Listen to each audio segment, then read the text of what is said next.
কাল চলে এসছে ফাইনালি, কিন্তু আমি একটা খেজুর গাছ পেয়েছি। আর আজ এই খেজুর গাছ থেকে কিন্তু আমি রস না খেয়ে কিন্তু বাড়ি যাবো না বন্ধুরা। সেই জন্য তোমাদেরকে দেখাবো আমি খেজুর গাছ পেয়েছি। আর শীতকাল চলে এসছে, খেজুর গাছের যে রসটা আমরা মানে এখন পাই না, আমি কিন্তু সেটা পেয়ে গেছি আমার বাপের বাড়িতে, একটু গ্রামে। মানে এটা কিন্তু মানে অনেকে সুন্দরবনের ডাক বলে থাকে, অ্যাকচুয়ালি আমার বাপের বাড়ি টাকিতে।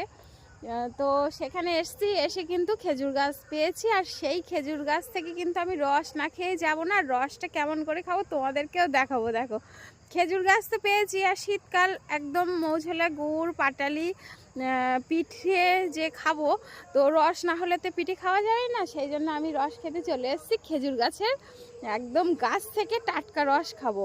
তো দেখো, এই যে খেজুর গাছ, আর খেজুর গাছটা কিন্তু ঝোড়া হয়েছে, একদম খেজুর গাছের পাশেই আমি দাঁড়িয়ে আছি। দেখো, গাছ ঝোড়া হয়েছে, আর অনেক অনেক খেজুর গাছ আছে। ওগুলো ছোট, কিন্তু ওই সাইডে কিন্তু অনেক খেজুর গাছ আছে। আর ওই যে দূরে সেই বকগুলো দেখাচ্ছিলাম, এই কত বক কাকুলি, দেখ এই দেখ কত বক।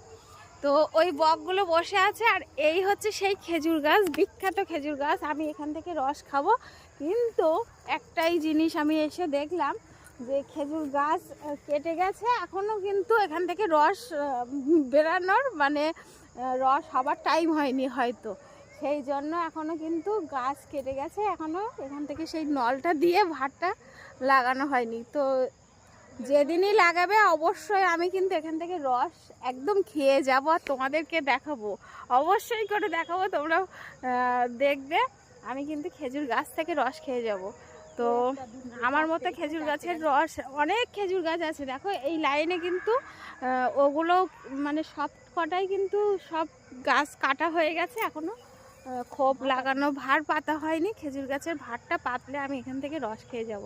তো আজকের ভিডিওটা তোমাদের কেমন লাগলো, আর তোমরা আমার মতো কারা কারা খেজুর গাছের রস মানে চুরি করে খেতে ভালোবাসো, অবশ্যই কমেন্ট করে জানাবে। আর আমি এখান থেকে চুরি করেই খেয়ে যাব, একদম তোমাদেরকে দেখাবো। তো চলো আজ এই পর্যন্ত, পরের ভিডিওতে আবার তোমাদেরকে দেখাচ্ছি।